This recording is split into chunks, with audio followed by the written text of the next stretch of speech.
and a renowned humorist. He won the District 4 humor speaking contest, and his comment about the Apollo 11 mission was surprise that Rocky Balboa could take down the Apollo Creed. A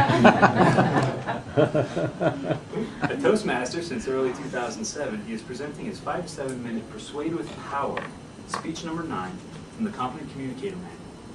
Here with a speech described as not funny. The will of the people. Our Sergeant at Arms, Litton.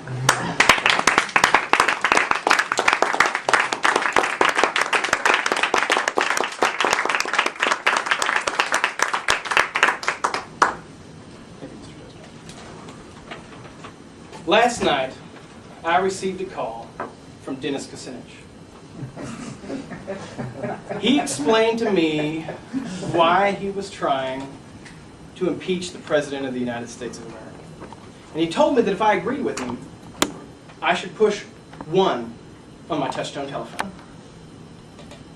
That, my friends, is democracy. Why would anyone care what I had to think about such an issue? I've never studied constitutional law. I don't know what information the President had when he made that decision.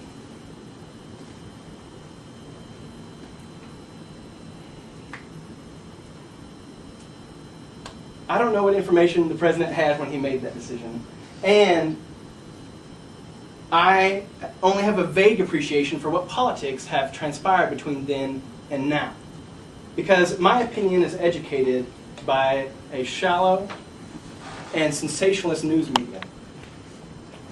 What, then, can I possibly contribute to such an important national debate? But that's democracy, the voice of the people. What most people in this country think is the ultimate form of human government.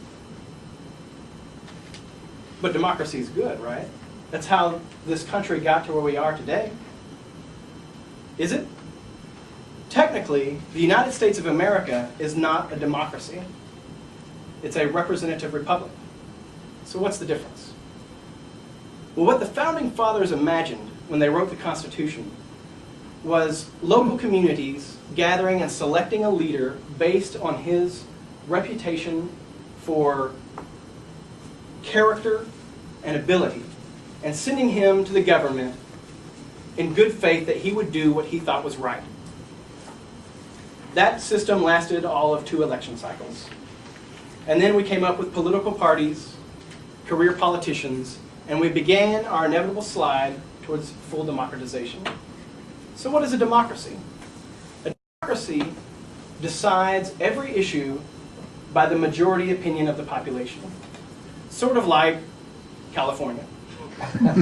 But in reality, the whole country has moved steadily towards democracy, full democracy, every passing decade.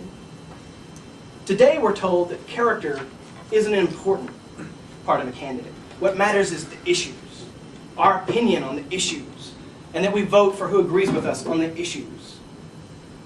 And we have plenty of people telling us what to think about the issues. We have talking heads and slick marketing campaigns and pandering demagogues that tell us, if you agree with me, you are informed and wise. When in fact, we are neither. The education of our opinions is an illusion. The fact is, the vast majority of Americans have neither the time, the resources, nor the inclination to achieve the education necessary to have a reasonable and valid opinion on all of the issues. And that's the whole idea behind selecting leaders that we trust to go inform themselves and make these decisions. But, you might say, doesn't democracy reflect the will of the people? The will of the people? Is this the same the people that by a large majority didn't want to get involved in that European affair in World War II? Is this the same the people that for a long time, and by a large majority, believed that an entire race of man should be subject to enslavement or should have less rights than other men? is this the people that in May of 2003, 79% of whom supported the war in Iraq, but today only 33% do after asking 4,000 Americans to give their lives? I'm sorry, friends, but I do not trust the will of the people. Okay, you might say, but doesn't democracy protect our rights and liberties? The worst tyrant in human history, he turned his nation into a grinding war machine. He systematically slaughtered millions of his own citizens, and he brought the world to the brink of catastrophe.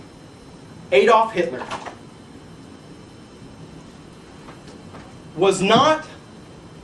did not take power in a military coup.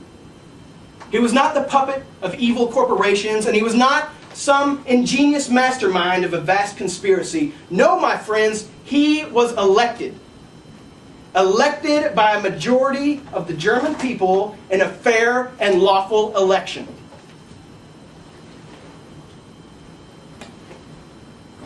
Democracy. Plato, in his masterpiece, The Republic, says that a democracy will start out well, with good intentions. But eventually, the people will learn that they can vote the wealth of the nation out of the coffers.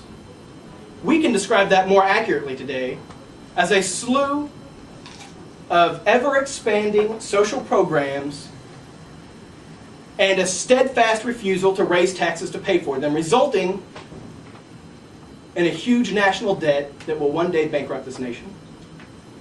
Plato goes on to say that the people, due to their lack of wisdom, will create a crisis in which they will elect a charismatic and attractive demagogue who they will turn into a tyrant.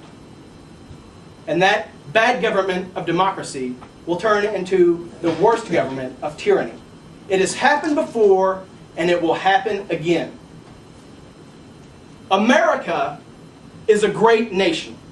Let there be no doubt about it. Our forefathers defined the rights of man, and they insisted that the rule of law be set above all others. But we have forsaken those ideals for the false ideal of democracy. And that, my friends, will result in catastrophe. Mr. Toastmaster.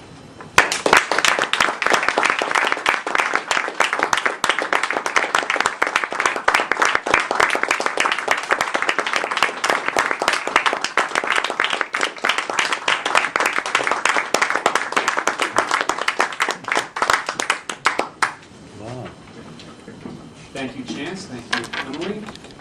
Masami, may I have a